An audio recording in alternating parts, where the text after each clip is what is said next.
Life for Manjir was very comfortable and very successful as a banker. But then everything changed. A challenge arrived which made her adjust to her life and career in various ways.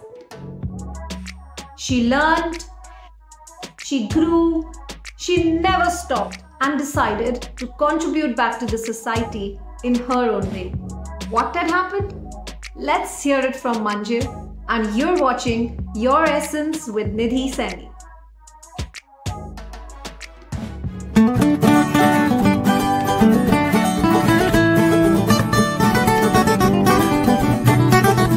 Thank you Hi. so much for joining me on this platform. Thank you so much for your time. Thank you for inviting me on this platform. I'm very happy to be here today. It's my pleasure and my honor. Thank you.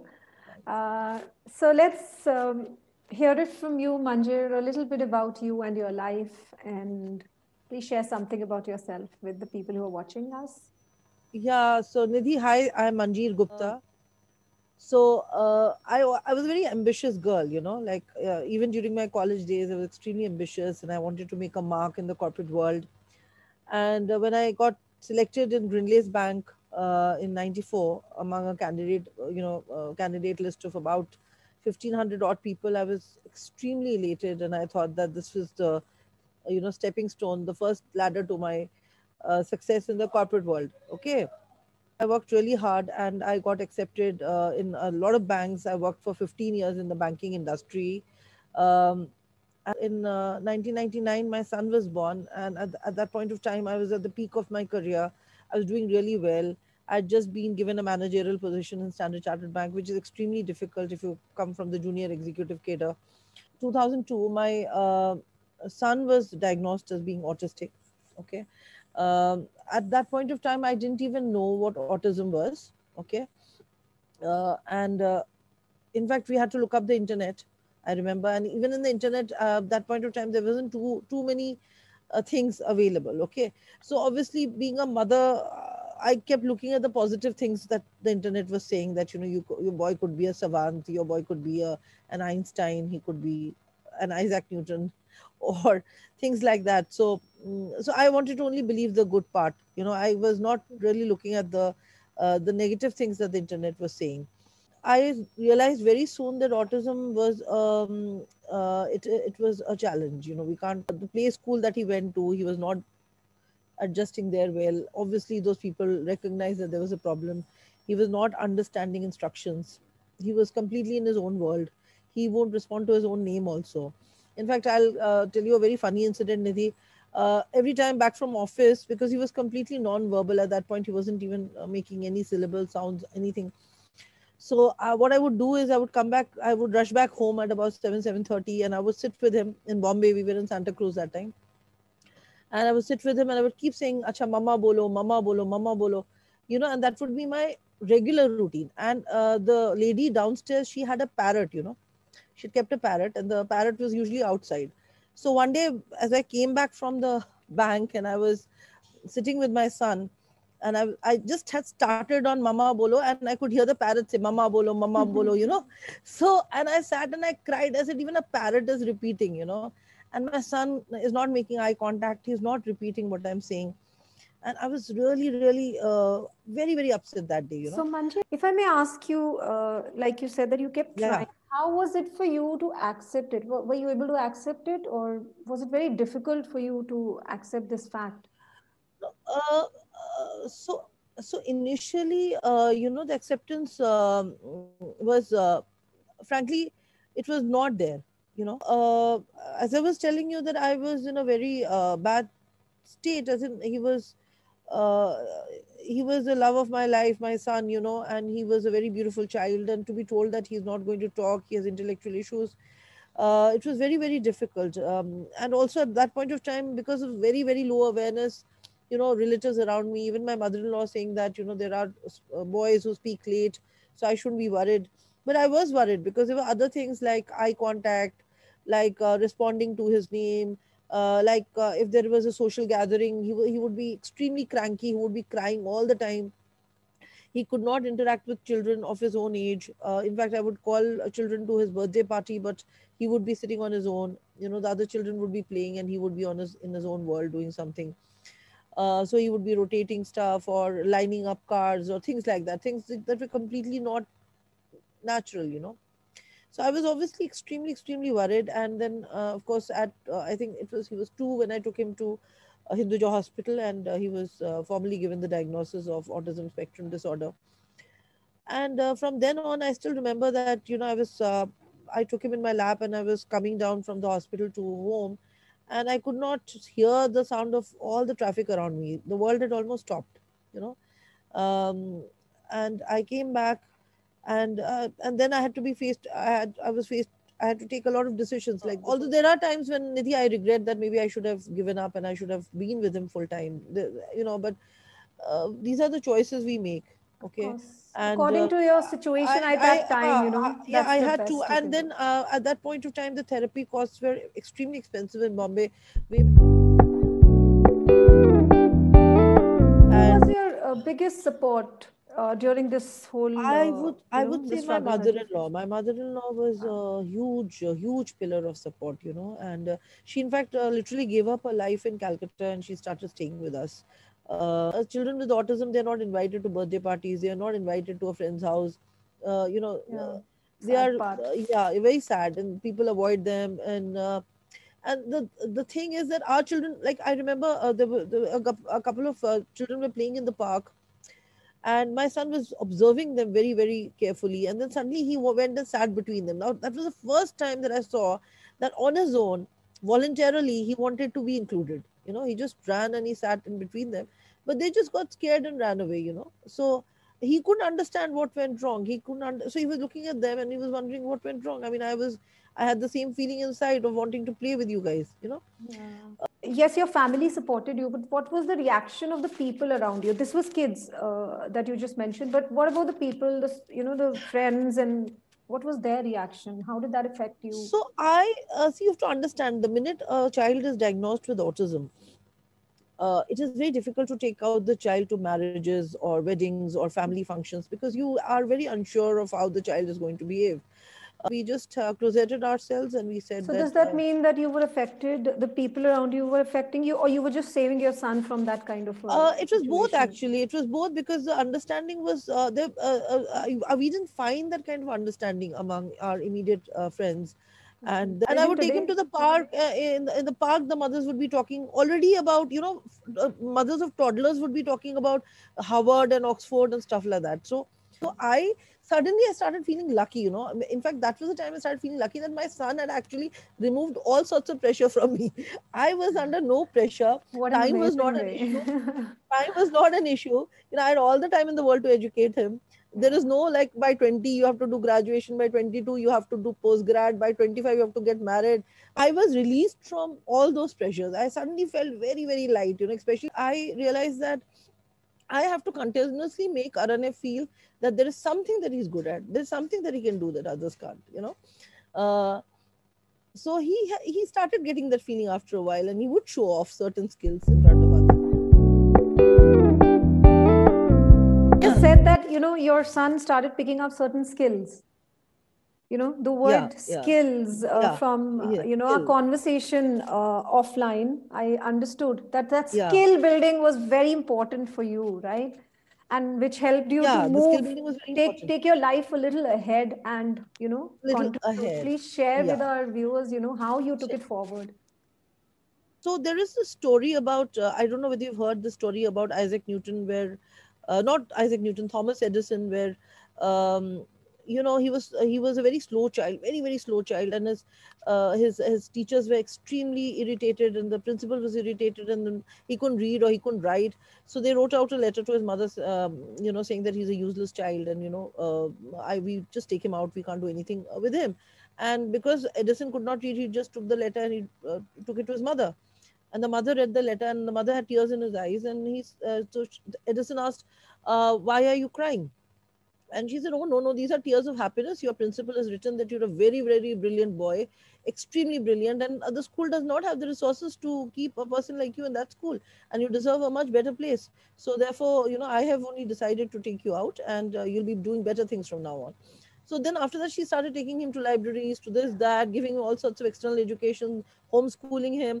And finally, when Edison becomes Edison and his mother dies, he goes to bury her, and then he finds this letter in his drawer, and that's what it reads, that he's a terrible child and he's never going to be any good at anything. Yeah. So it's jab bhi when I listen to that story, mere rongte khade ho jati, that it's just a question of how True. much you believe in the child, and uh, so then I decided to quit my banking job in 2009, and I started this NGO called PODAC, Protection of the Rights of Differently Abled Children. I called it Protection of the Rights of Differently Abled Children because I felt that our children had rights that were not being met. The right to education, although was there at that point of time, was but not getting implemented the way it should be. Our children were not getting the right to education. More often than not, they were being, even if they were being accepted in the school did not have the resources to have them in the school, and therefore either the parents would withdraw the child, or the school would call the parent and ask them to withdraw. So I started this NGO, and slowly and slowly I had students enrolling, and I had a very clear vision. I am going to empower them. My job was not to just bring them and give them some therapies and charge some money and then send them home. My focus from the beginning was to keep empowering them. Okay, if it is qualifications that they require, let me get them qualifications. Okay, if they're diplomas that they require, let me get them diplomas. If they're degrees that they require, let me get them degrees. So then I tied up with an NGO called Katha, and I send my kids for the baking training. They have a full-fledged vocational baking training for underprivileged children. So I realized that if I really want inclusion, the inclusion can come from underprivileged children, because underprivileged children in these NGOs, they are very accepting children. They don't judge. I Yeah. don't have to explain too much to them. They've They seen different immediately, areas, different parts of life, and they've seen That's a the lot of whole struggle. thing. Yeah, they see Yeah, and they struggle. understand That's the struggle. whole thing. They understand struggle.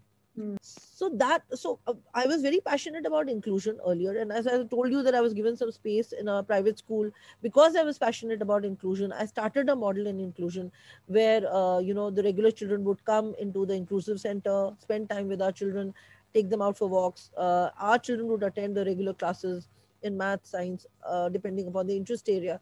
But it was quickly put to a stop, wherein the principal of the school asked me to vacate that place because they needed that space for whatever reason.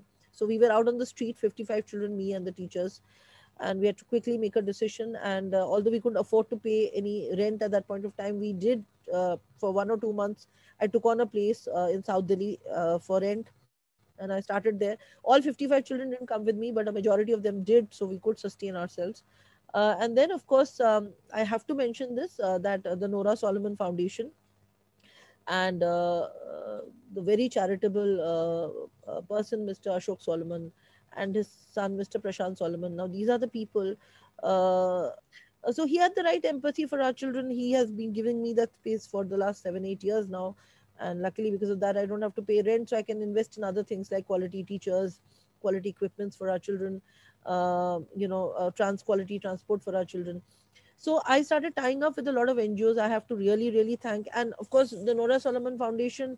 The link to Nora Solomon Foundation was Miss Mary Barua, who is the director of Action for Autism. She single-handedly, along with a lot of other empathetic parents, have created, at least they've given hope to 100 odd students. Which is a remarkable thing for a lady to do on her own. Yeah. Um, and I always believe, Nidhi, that there are a lot of criticism that comes our way. But I always stand by people who are doing. It's very easy to sit in your drawing room, in your lounging on your chair, criticizing people who are taking on challenges and who are breaking barriers for themselves, for other people. It's very But easy to do that. isn't that human? Isn't the easiest thing to judge people? Yeah, so through your Yeah, motivational training, I think I know. we should give this message True. across that and I'm not saying that haven't judged. I'm sure I must have Yeah. self No, but judged, I'm totally with you on this but point. now that People are I very quick at judging are rather than judging doing doing something. something, Yeah. So I got a lot of support. And I didn't know Mrs. Barua very well, but she realized, from a distance she was watching my struggle, and probably she realized that she also went through the same stuff, the same Yeah. challenges that I'm going through, and she was the one to introduce me to the Nora Solomon Foundation, which was an amazing thing to do. Beautiful. Same goes for Mrs. Shama Chona. When I started the open school program, I think they were the first ones who said that, okay, you can send your students to our school, and we will help them pass their open school exam.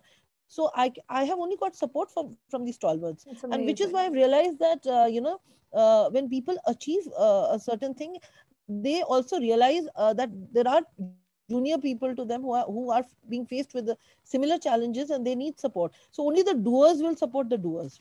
True. The judges will only Wonderful. sit in their That's chairs an and keep amazing thing judging that and you said. criticizing. I hope all of them who are listening, it's a very powerful statement. The doers support the doers. Yes.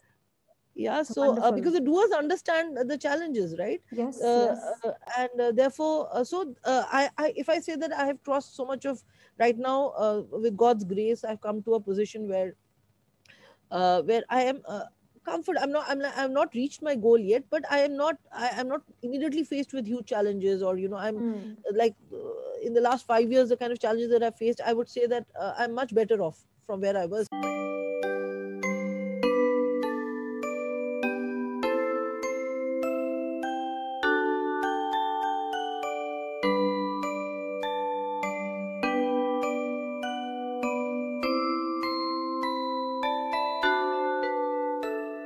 What have you understood about yourself in this journey? Yeah, so I can sum it up in one sentence, that when you help break barriers for the underdogs, you end up breaking barriers for yourself also.